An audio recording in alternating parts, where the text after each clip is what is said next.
how to become the kind of person who is able to focus.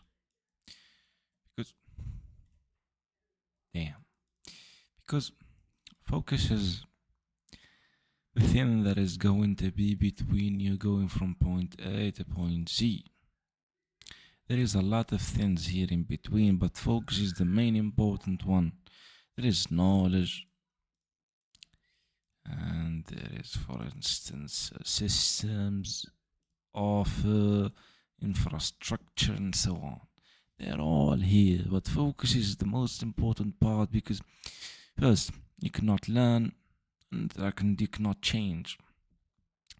And here I'm going to start a series on how to be capable of genuinely focusing for 2 hours to 6 or 4 hours is only a matter of few steps. I'm going to discuss every single step of them. And of course, they're going to be applied by me every single day with something that I hate, with something that I hate the most, which is to get medical knowledge. Although I'm a doctor, but it's something that I gotta do but hate. It's weird, but here is what it is. We all have things that we hate to do that are necessary. And the thing that I have learned from today's experience is that there is an interesting thing that every single person does. There is a task, and we try to make or turn the task into subtasks, whether it is for business or in any other outcome or situation here. For instance, let's take outreach. We try to make outreach turn into building a list,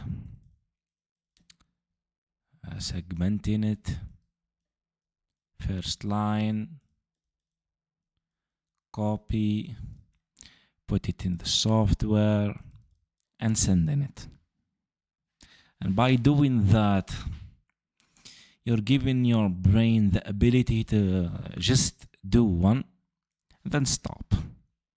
Although it may work in some situations, but if you're trying to put 100% of your effort, then it has to be in one single day.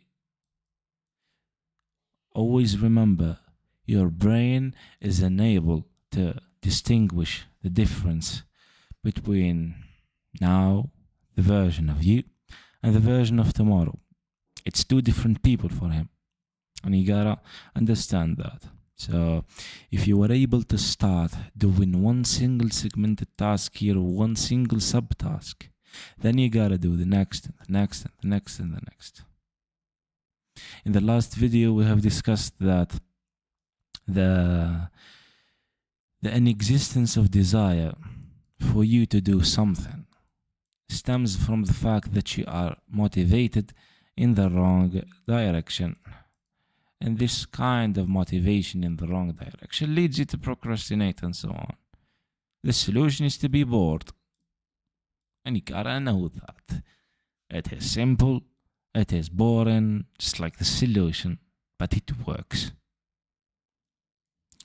And here we will discuss this theory in more detail, of course. On paper, this luxury of having tasks that are becoming subtasks, it seems logical. Break down a task into smaller, manageable parts, tackle them one by one with intense focus every single day. In theory, if you do this on day 1 and day 2 and so on, if it is with the right volume, then you're not going to be stressed at all, and you're going to be in the right track or even find yourself in a better outcome than it is than to do every single one of them every single day. Let's give you an example here.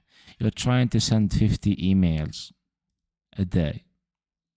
So in a week, this is going to be turning into 250 emails. Instead of going and trying to find 50 emails daily and do every single step needed to reach to the next outcome, which is sending the emails, you do find 250 emails a day, then segment them, then write the first personalized message, then write the copy, then put it in the software one by one.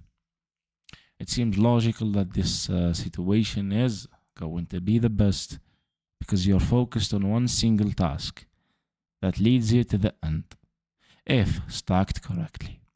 However, that's a fundamental flaw in the approach that often gets unnoticed.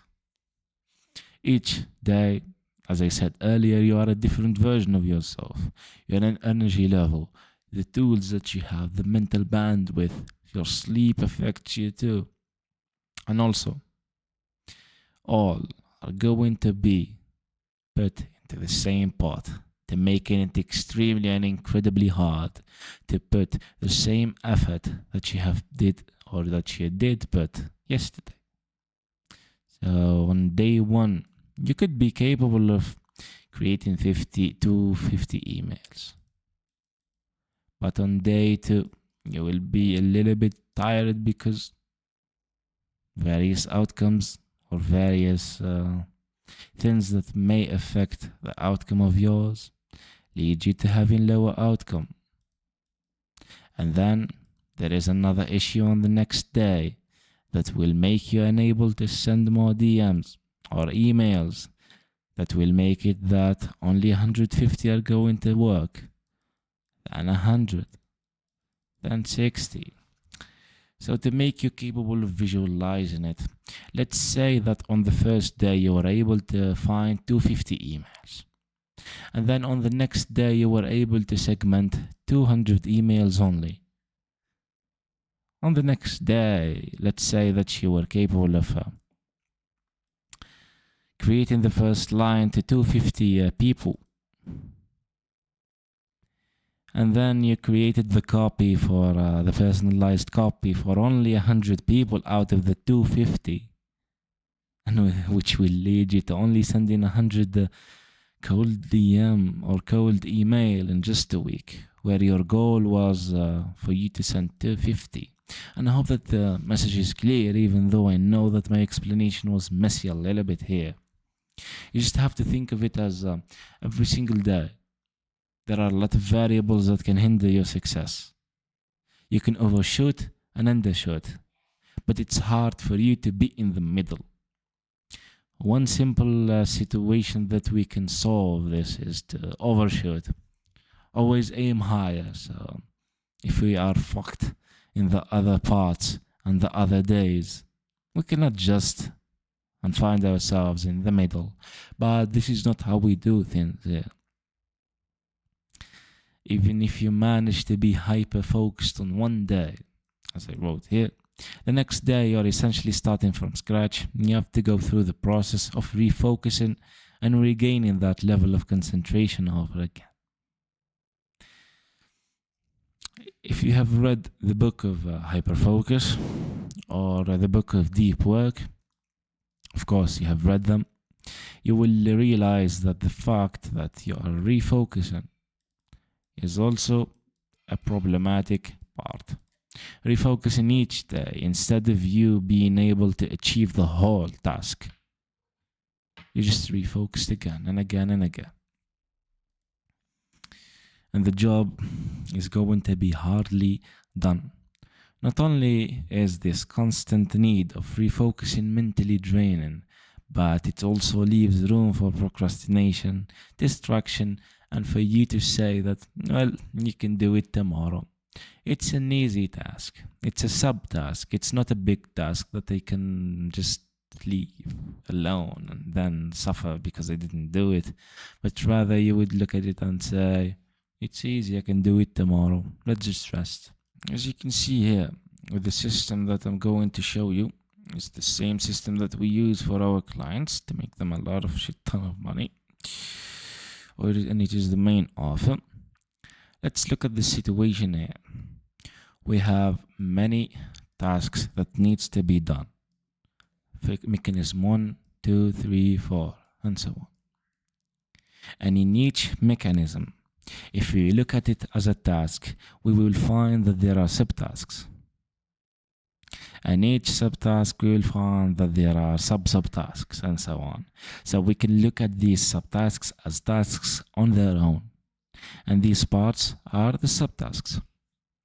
If we try to make the decision and rationally do only the offer creation today, and tomorrow decide the gap, and then decide the profitable segment, and then the price, and then the guarantee, and it's going to be messy in a way or another. Nothing is going to be logically aligned. And you need to always look at it in the real world. When you do it once, it's going to be interconnected. But if you do it in a different fashion, that is structured in a one by one every single day, then it is hard for you to first remember what you did yesterday, to have the same flow state that you had on the other day too. And these are going to be factors that will lead to more and more and more problems. So, what this system here is going to show you in a way or another. Just look at your tasks. And instead of trying to spread them to the other days and do some here and some here and some here and some here, try to batch. Try to just focus on one single thing in a day or two. Just don't spread your focusing on many other factors. You need to reach the flow. You need to be in the flow, and that is the most important part here. Flow. If there is nothing that you have taken from this lesson, then the only thing that you need to know is that you need to always think about the flow state of your actions, and you always need to have the fact or the desire or the systems for you to batch certain tasks. The steps are clear, and you don't need to even read them here to know about them. The only thing that you need to do is to find a task, to focus for a couple of hours here on your pursuit, and to never do anything else unless it is related to this one.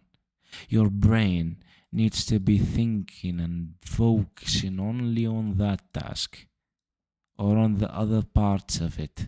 You need it to be consuming you for it to work. Closing thoughts. The insight we've explored today challenges your idea that task management offers a powerful alternative solution to doing systemized work. Instead of holistically looking at the task as one, for instance, video creation. You, in other words, try to look at it as creating the scripts, filming it, editing it, and so on. You need to shift your attention from that thought, that new thought, and look at it in an old school fashion that always worked and that science always says that it works. Committing to one single task, one single flow, and then letting everything go after you finish it. Because every single day is a new day. And what happened in the past should never be repeated today, because it was done. And it was only this day that I will be focusing on new tasks and new things that this day is going to offer me. So you are ready to focus on many different things. And of course, if you are interested in the system that I use for my clients to make them 50k a month, using the infrastructure that I showed you here and explained a little bit of it, you can check the video down below or just book a call so we can talk about it 101.